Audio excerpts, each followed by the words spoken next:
just go ahead and start by introducing yourself? Tell us a little bit about your background and how you got to where you are today. Let's see. My name is Lee Throckmorton. I am currently the founder and CEO of Kaizen Groundworks, which is a company that specializes in tactical athlete preparation. And we focus mainly on public safety. So anything in the public safety sphere, fire, ocean rescue, SWAT, wildland, that sort of stuff. And my background was I had a pretty varied background in public safety. It encompassed 30 years from 93 to earlier this year when I retired, and started out as a beach bum, as a lifeguard on a popular beach within a few minutes from where I live currently. Enjoyed that so much that I wanted to keep working out there. And there were a couple of guys that were significantly older than I was at the time, and I was trying to figure out how they still worked out there. They were either school teachers or firefighters. So I wasn't really interested in being a school teacher, so I took the firefighting route. After a couple of years of going through paramedic school, I was in college at the same time. And then once I got out of college, a few of us went and tested out for a high volume fire department that is about 30 minutes away from where we live. Very robust occupancy and population to get us a lot of experience in different aspects of public safety. Pretty good size department, 500 members, 50,000 calls per year. So we had quite a lot on our hands at some of the busier times. I also had some law enforcement experience as well. Our fire marshal's office, you go through a promotional process, and they pluck you out of the firehouse and send you to the police academy, send you through their field training program, and then put you back in as a fire marshal with a badge and a gun. And so I did have 3 years of some law enforcement experience, and also our department bandied about the thoughts of embedding firefighter paramedics in with the SWAT teams. And it never came to fruition, but they did give us a good amount of training over the course of my 26 years in the fire service to, kind of get a taste for what that's all about. I was never operational, but we did get some training in there. So, and the reason I bring all that up is it allowed me to be able to touch a lot of different occupational modalities in public safety to be able to kind of understand the strength and conditioning side a little better now, as that's kind of where I'm focusing most of my bandwidth at this point, is helping others get into the public safety space as they want to. Awesome, very cool. Yeah, that's awesome, man. So kind of bouncing right off of that. So what would you say if you had to pick like a certain skill or attribute that you acquired like as your time as a firefighter? What skill or attribute has helped you prepare most for your current career right this second? Well, I'll be honest with you. I was an informal strength and conditioning coach. Firefighters we all have part-time jobs. Most of them we work shift work, so we have the ability to have probably at a minimum 18 to 20 days off a month. So we all have some sort of job. Now, in the summer times, I was working at the beach.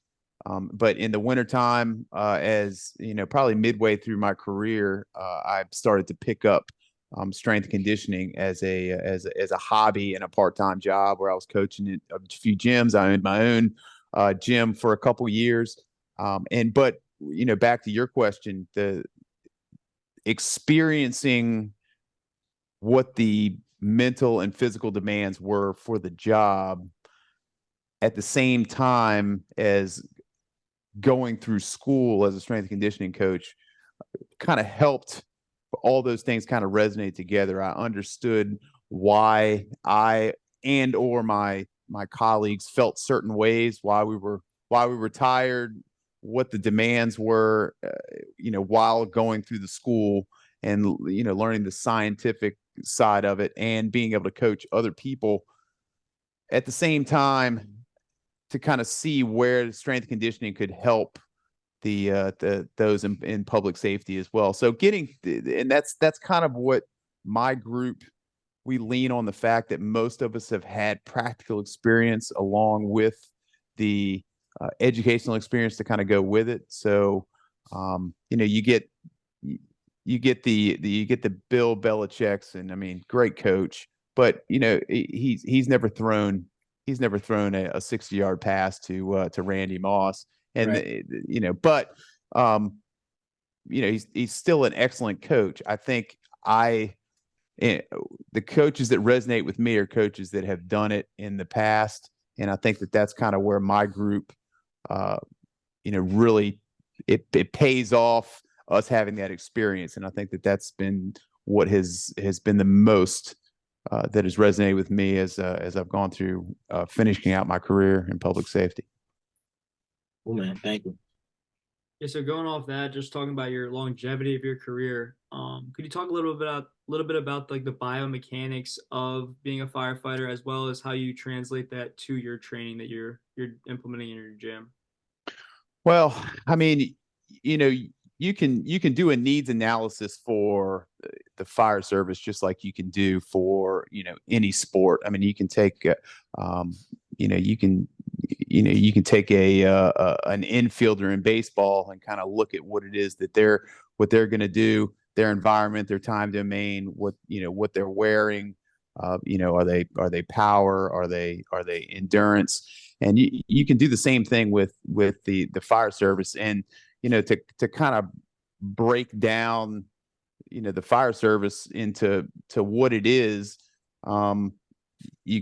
You really kind of have to look at the environment and the personal protective gear that kind of goes into that, and how that affects your biomechanics. For one, if saying a structure fire is your office is the most toxic environment possible.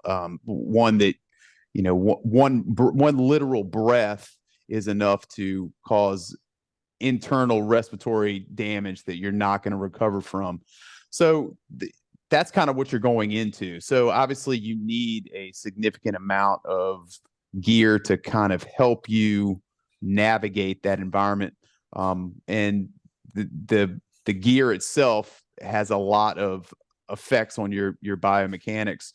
So, breaking down that turnout gear, a turnout gear is going to be your jacket and your pants, and that those things are heavy. Obviously they have vapor barriers in there, so you're not going to get steam burns, you're not going to get heat. That causes some issues with thermoregulation, and it also is hard to move around. So you're already in a position to where your gait is altered by just the gear that you're wearing. You've got big boots. You don't really have the kinesthetic awareness when you're wearing that gear, so you don't feel things because the boots are thick. Those sort of things are cumbersome as well. Studies to kind of back some of the stuff up that we're gonna talk about. Recently, there was a study in the University of Kentucky that talked about the degradation of grip strength once firefighter gloves are put on. So obviously, in a room that you're looking at 4-digit temperatures, 3-digit Celsius, you need some gloves on to protect you from that, just like you would with the pants and the jacket. The second you put those on, whatever grip strength you had, your biomechanics of your grip strength is you're looking at 30% right off the top. That's so if you didn't have good grip strength, and I don't consider myself to have the best grip strength. It's not my best attribute, but you're already working in the negatives with just wearing gloves. And I think that has a lot to carry over to any tactical athlete that's got to wear some sort of gloves. You're going to have some sort of dexterity issues and grip strength.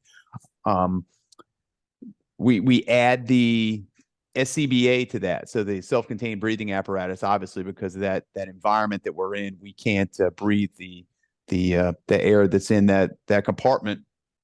Those things are on your back, and they're, well, let's call it 35 to 40 pounds on your back, and that might be conservative, but it's a positive pressure situation to where the biomechanics of your diaphragm have to work harder just to breathe. If you're just standing there, if I were to put you in an SCBA, and I don't know if either one of you have any experience scuba diving, the same sort of situation. You have to do some work to breathe.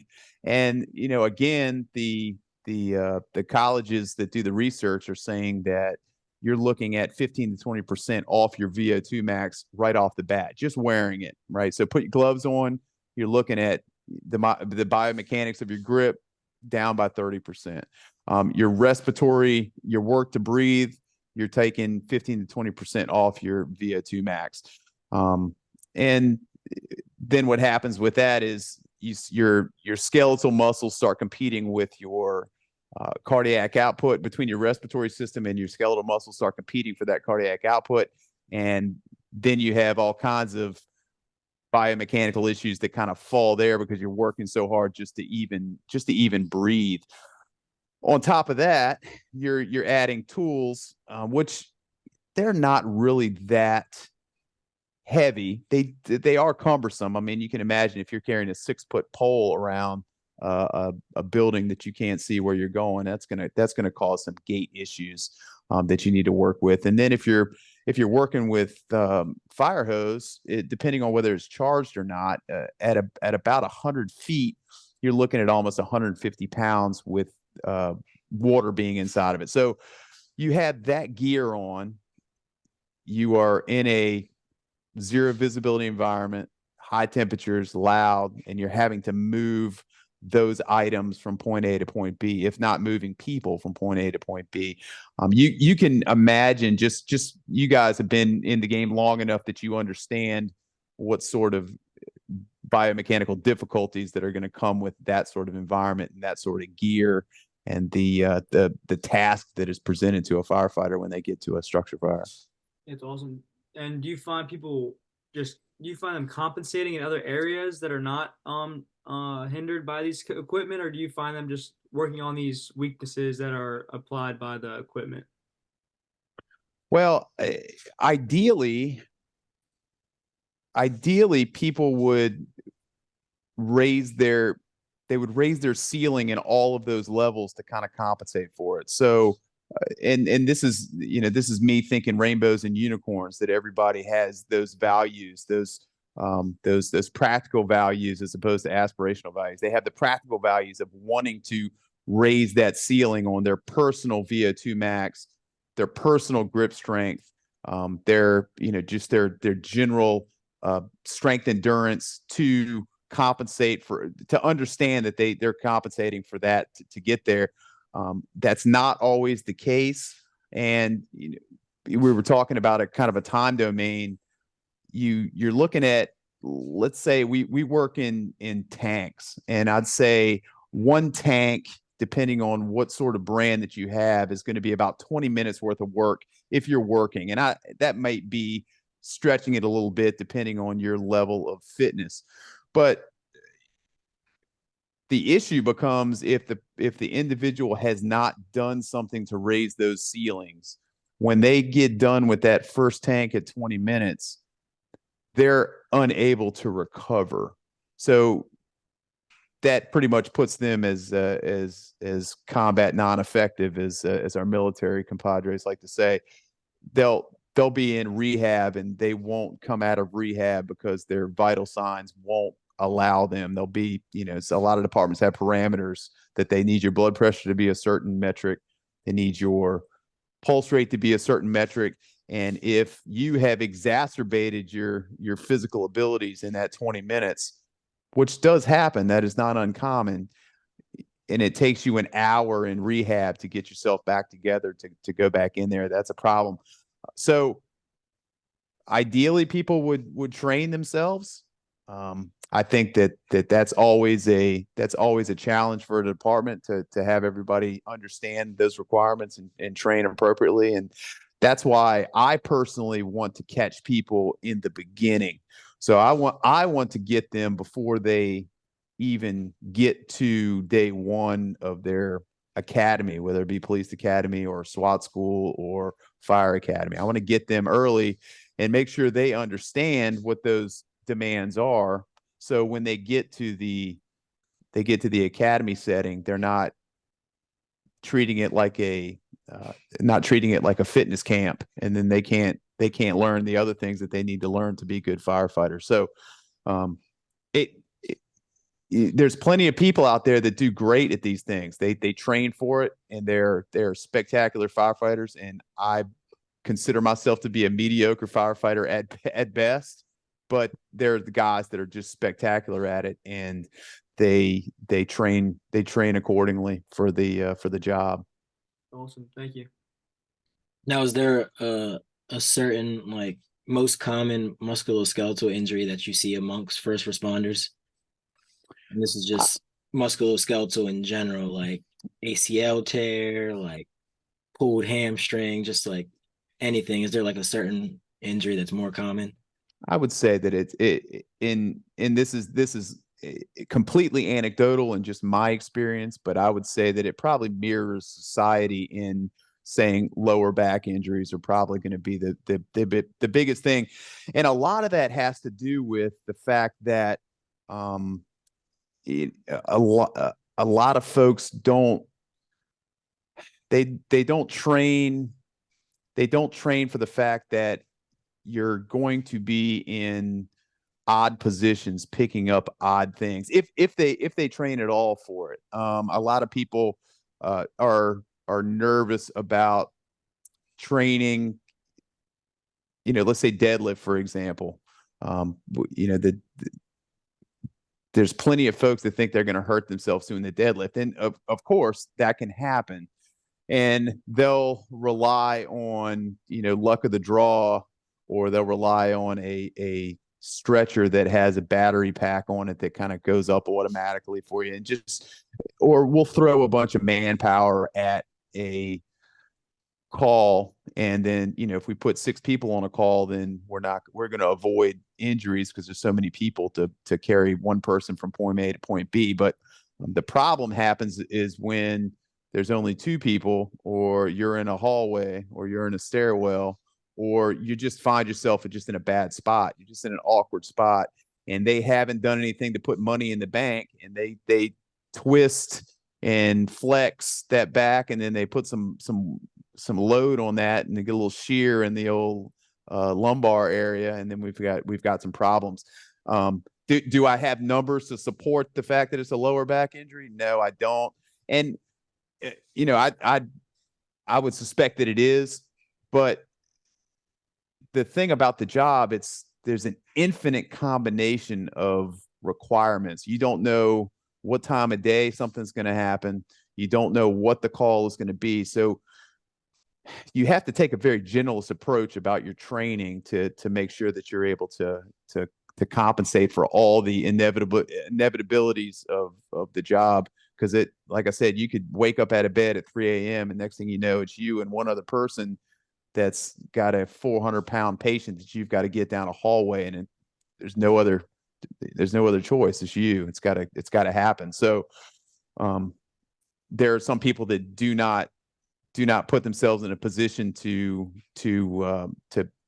excel in that environment, and unfortunately it catches up with them at some point. Awesome.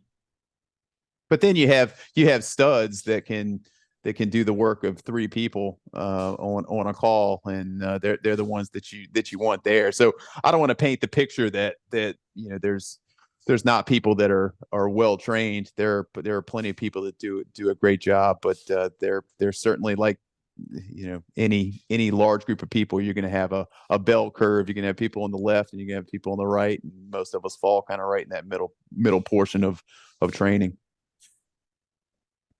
Awesome. So Josh and I are both athletes, and we've had lots of experience with having optimal time to warm up before our performances in athletic competitions. Can you talk a little about like the on-site preparation for like a high stress environment as a firefighter? Like, do you guys have time? You guys obviously don't have time to prepare and warm up for a high level stress environment like that would cause your back to maybe hurt. Can you just talk a little bit about how you prepare on the site at getting ready and go into a high stress situation? There's zero. There really is. I mean, you know, you could, again, straight out of bed, and that starts to take its toll as you get older. I can tell you that. You hop out of bed at 3 a.m. and within 2 minutes you are climbing a ladder to a second story and crawling in a window, or you are, carrying somebody out of a down a stairwell. I mean, there's certainly no warm up. We're not out there with a jump rope and a kettlebell, getting our lower backs warmed up, and that's where the money in the bank, that I use that term quite a lot. I'm saying that physical training is putting money in the bank, and what it does is it buys you a little latitude for the 3 a.m. call where you hop out of bed and you're getting yourself ready to go.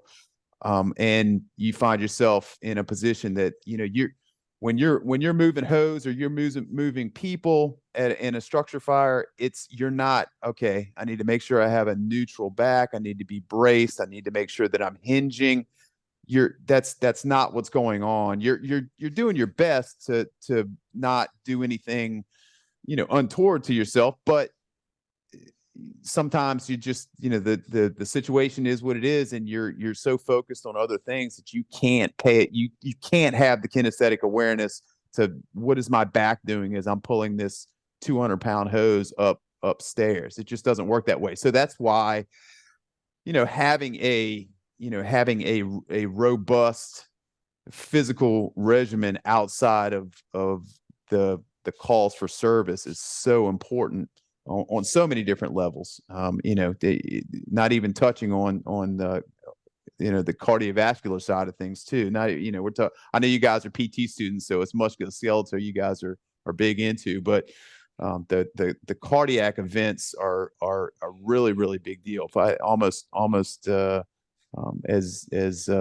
prevalent as some of the musculoskeletal injuries. But to be honest with you, in the middle of the night, you have 3 or 4 minutes to get, depending on what what your position is, you have to get your head on straight, and it takes the 180 seconds to get yourself to together before you get there. Now, I'm speaking from a department that was pretty close to their district. It wasn't a long drive for us to get somewhere, so we were most places in under 5 minutes.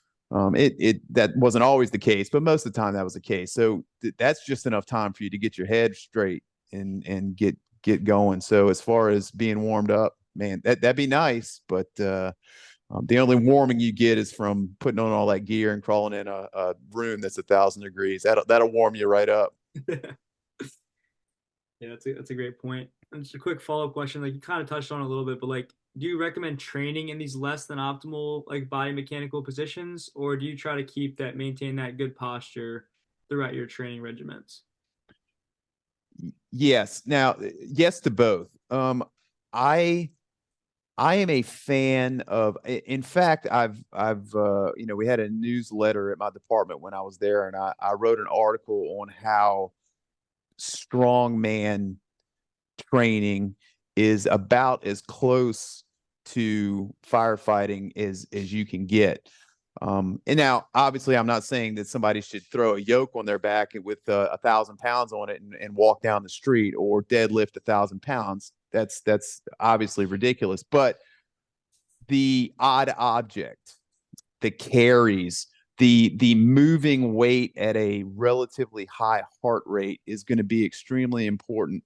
The repetitive submaximal strength efforts are going to be important as well. Now, yes, I don't, when we're deadlifting, we're deadlifting with a neutral back. You're braced, you're hinged, your shoulders are just slightly in front of the bar. All the points of performance are there. You want to make sure that you do that. You don't want to do anything crazy, but you do want to grab an odd object and maybe put something, or pick up a sandbag and put it over a wall or something that just isn't, you might not be in the perfect position all the time, but you want to do a risk benefit analysis. You just don't want to do crazy stuff. But again, if you're doing heavy carries, you're doing some hybrid strongman type work, and you're picking something heavy off the ground a couple days a week, that's going to put the money in the bank for you. And that's going to, when you make a bad, when you make a bad call just because you have to. The really good example is going to be a small bathroom with a individual in between the toilet and the shower. Now that may seem like a strange thing for the uninitiated, but that's not an unusual thing to be in. And most of the time they're heavier set people. Most of the time they're slippery. And you can't get 10 people in the room to get it. So you have to find a way, and it might not be with a flat back. So that's where, putting that money in the bank with some training. Now, if you don't train like that and you show up in that the job is going to present you with that position and present you with that load. And if you aren't trained up and you put yourself in a bad spot, they're going to be seeing you in a couple of years, trying to get themselves, put back together to get them back on the street. So it's easier. I think it's easier to train for the situation than it is to hope for the best. And then you find yourself on a gurney yourself.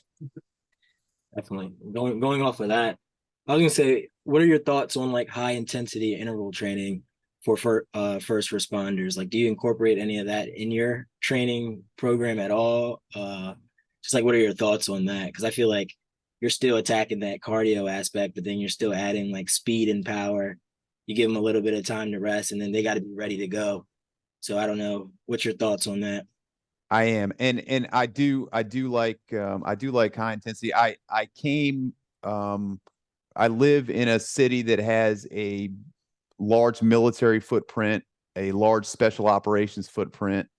So CrossFit we were early adopters of CrossFit here in my hometown, 2005, around that time frame. So the high intensity stuff has been around here for quite a while, and there is benefit to it. And I think that in my opinion, a structural fire is a high intensity interval.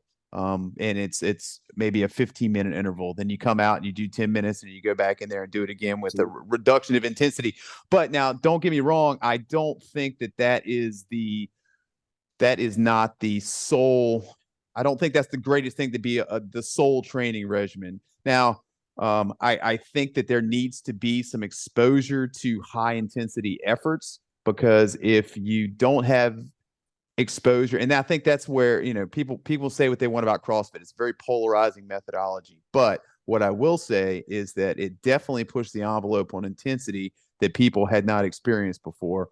I certainly had not experienced it before, but that some of the most important things that I feel for a firefighter specifically is you need to make sure that you have a robust aerobic base.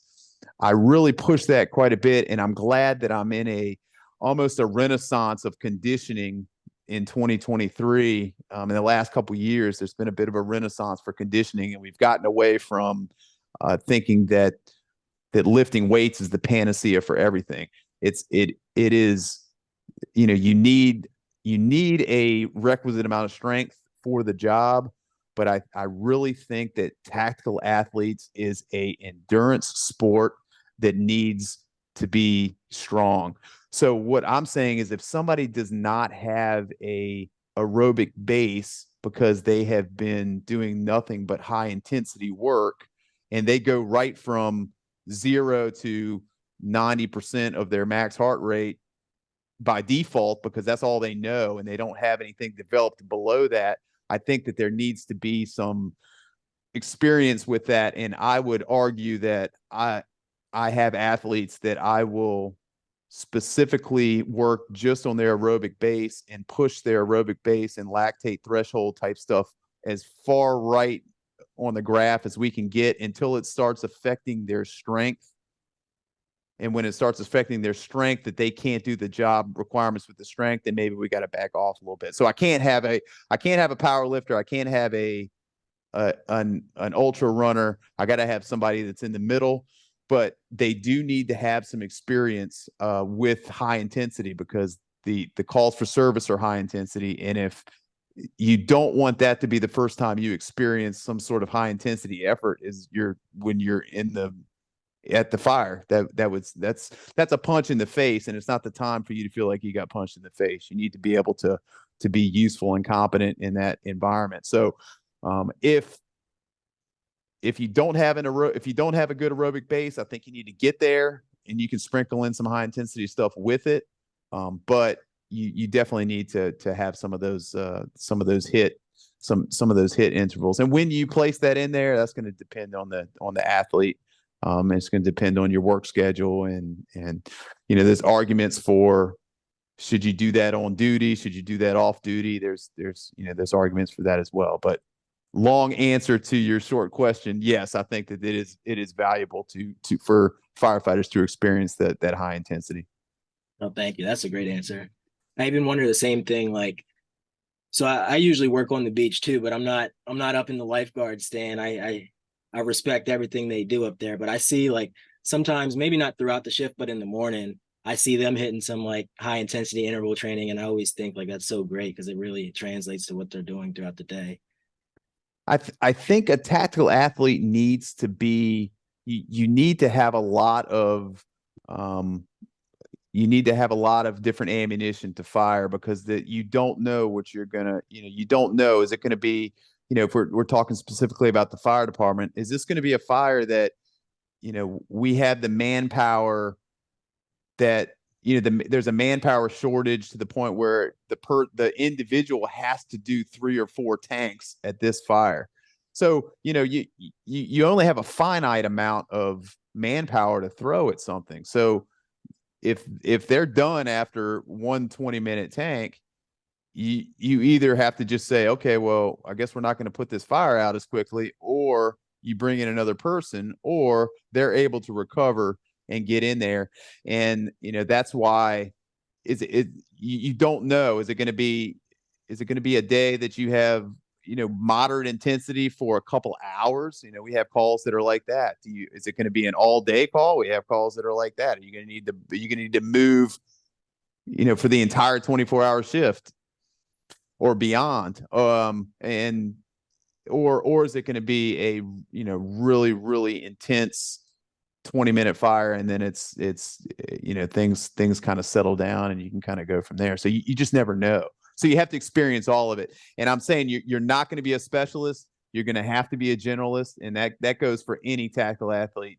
There's no way that somebody that is going to be a powerlifting champion is going to be a good firefighter, and there's nobody that's going to be a top elite level ultra marathoner that is going to be a good firefighter. You have to have some talent in all of those things. You mentioned it a little bit in what you just said, as well as at the beginning, about like you have like 18, 19 days off a month, you said, as a firefighter.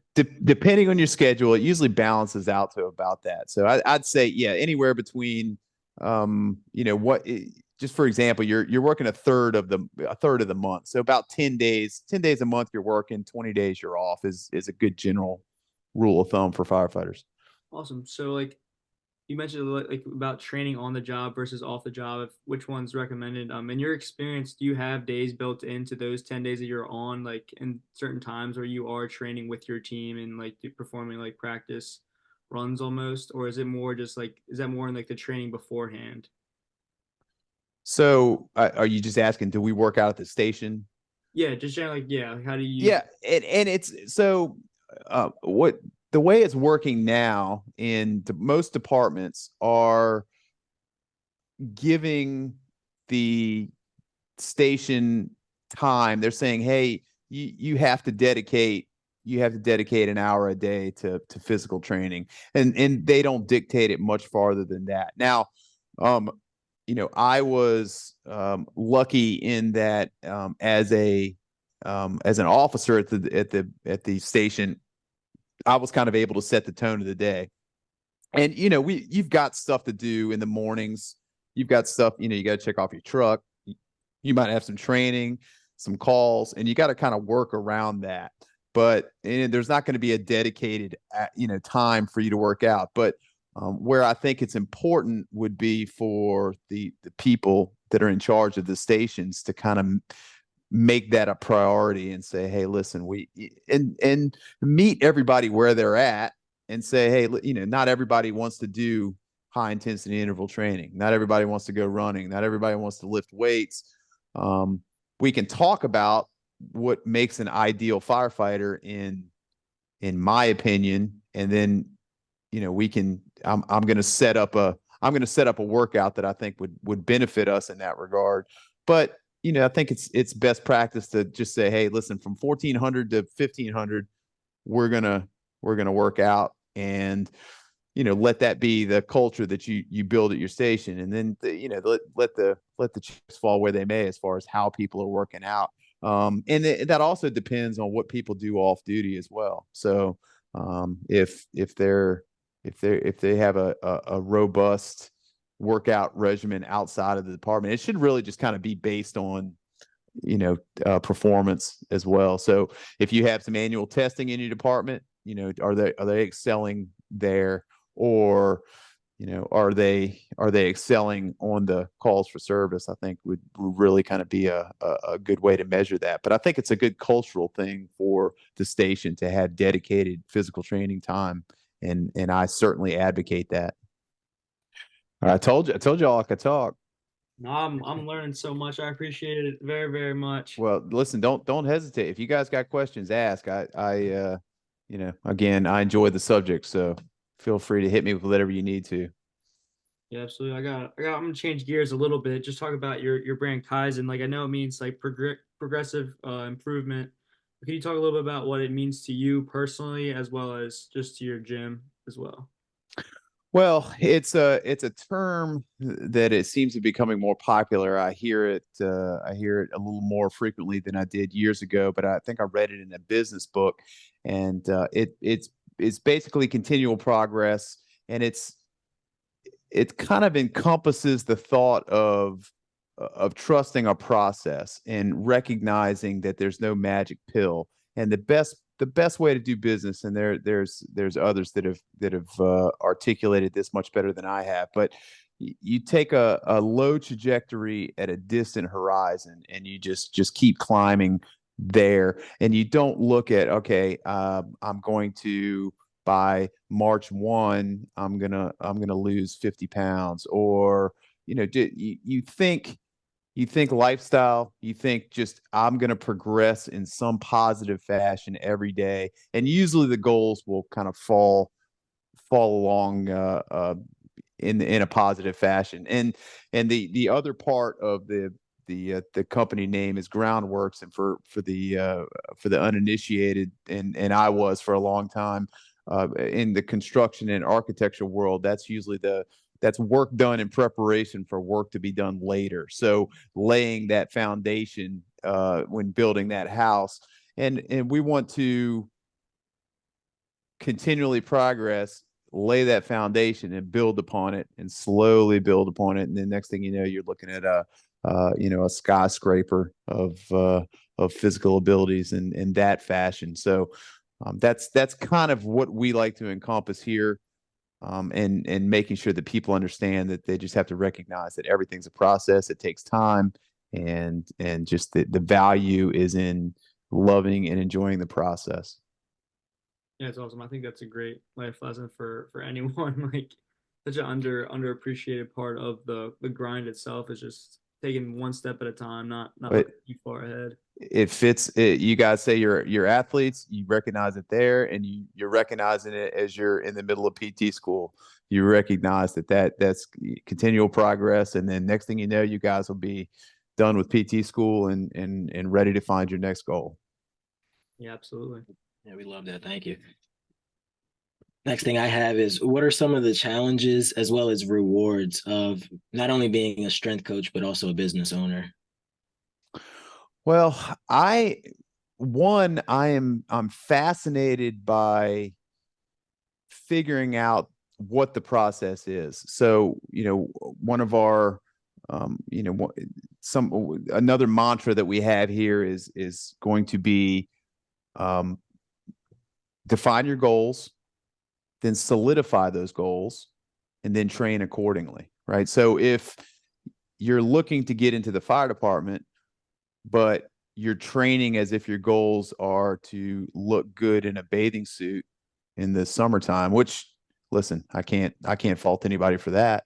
But you have to understand that, what the goals are, they need to be appropriate and the training needs to be appropriate. And I really enjoy helping people solidify those goals, making sure they understand what the goals are. Cause a lot of people don't, they'll again, they'll shoot for the aesthetics, which is natural, which is a natural thing. And I think that when I was younger, that was kind of what motivated me as well. But then when you're presented with the task of trying to execute a goal that isn't, that doesn't line up with that, then you're going to be in problems. And that's where, as a strength coach, I like to be able to guide people through that process as well. As far as a business owner goes, I think I enjoy working for myself now. I think that that's important, and obviously the only way to do that is to own your own business. And I think that nowadays, just being my own boss is probably going to be the part that I cherish the most about being a business owner. So combining those things together, I think it gets me out of bed every day, and I hit the ground running first thing in the morning, which is nice. I was actually had a question about being a business owner as well. Is like, did you learn all your like your business structure through personal experiences as a firefighter and like as working out yourself, or did you kind of have like a mentor, or you mentioned a book that you read also? Like, is it more just a combination of all? A combination of everything. I am a voracious learner, so if I find something that, a new subject that I want to know, I tear into it. Just with everything I have. If a lot of times, the sword gets dull, and I have to sharpen it and relearn some stuff too. Yeah, I'm quite sure that happens. You guys get away from the anatomy and physiology after a bit, and then you got to come back to it every once in a while. So, that part of it, the fire department and a great deal, the lifeguard service taught me leadership. And I think that being a business owner and having people that work, with me, and the people that work, that utilize my services, I think the leadership lessons that I've learned, especially from those two positions, have been invaluable as a business owner. But to be honest with you, I'm learning just as much as anybody else. Every day, I'm trying to, I come up on something. I mean, I was stressed to the gills the first few times I used Zoom. So, it took me a little while to figure that out. Then I got to figure out the social media part of it. So it's been a lot of it's been trial and error. And I'm not scared to ask somebody. If there's something that I don't know, I have zero problem asking somebody, or even utilizing somebody's services that might be smarter in an area than I am. But I'm going to learn how to do it eventually. So that's kind of what has guided me. But it's from the job, the leadership aspect of it has been just absolutely the most valuable part of the whole thing for being a business owner, because you have to have some leadership skills to own a business. It's eventually going to catch up with you if you don't. For sure. Another thing I had was, I mean, you've already gave us so many tips and pointers, and we're grateful for that. But if you had to give us one more thing, how we as young professionals can bounce back from any setback that we may face and just continue to push forward. Any advice on that? Well, I mean, just just be honest with yourself. I mean, just, it's failure is part of the game, and it's tough. But you have to just kind of take the emotion out of it, take a couple steps back, figure out, hey, what is it that, where is it that we went wrong? Or ask somebody else. We, as human beings, we have a tendency to be a little delusional at times, and you might need somebody else to come in and say, hey, look, is what's going on. This is why you could be better in this area. And I think just, just being open to that and being able to put your ego to the side and recognize that you take a step back, you get two steps forward, and that'll get you real far, because you're gonna trip up somewhere. It's gonna happen, or you're gonna find that you went in a direction that you thought. And I've certainly done this a few times. You go in a direction that you think that you wanted to go until you went there. And you're like, oh man, this is not my path. Then you got to backtrack and humble yourself, and then find a new path and work just as hard as you did on the new path as you did on the former. So that would be my advice. Awesome. Thank you. Well, that's it for me. I don't know if John Allen has any other questions. I mean, I gotta ask, just if you have any like crazy story that you would feel free to share about that you had on the job that you like to tell people, or anything like that. We'd love to hear about that as well. Man, you and my wife both. She's always asking me for stories. It all kind of blends together. At a certain, there's occasionally you'll get to, something, and you'll just kind of go, man, that was a little unusual. But in the over 30 years, it really just all kind of blurs. It blurs together, and there's definitely some highs and lows. And I think it's the calls for service that you learn something from. I think they're the ones that stick with you more than, I could tell you a story, and it might not seem crazy at all to you, but it was one that I learned the most from, and carry that with me. But no, it's not always exciting as it might seem on Chicago Fire, or Backdraft, or Ladder 49. It's a little more benign than that, but occasionally they'll some things will pop out. But like I said, after 30 years, they're all kind of the same thing at this point. Gotcha. Yeah, that's all for me. Do you have any questions for us? Yeah, I do have one question. What do you think?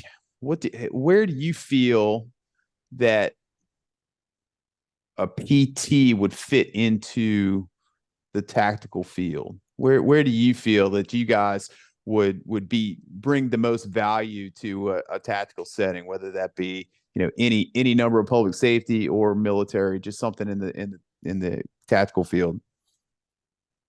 I can go ahead and answer that. So a lot of people think that PT is just like after the injury, after the incident that happened that caused the pain or stuff like that. But PT also can help with like prehabbing exercises. So they can also prevent these lower back pains, and just educating them on proper biomechanics, and what to do, and like when they are having to sacrifice those mechanics that they can do to compensate in other areas to protect themselves for the longevity of their career. I think education wise is a huge role that PTs could play.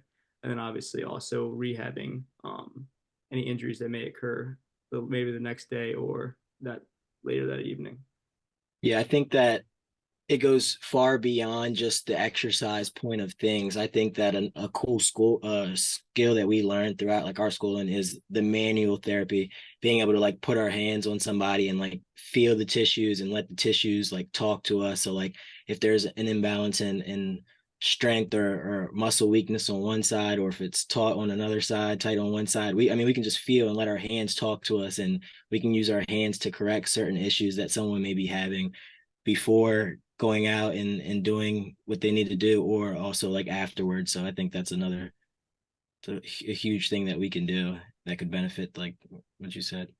Well, here's to embedding you guys into a department. I think it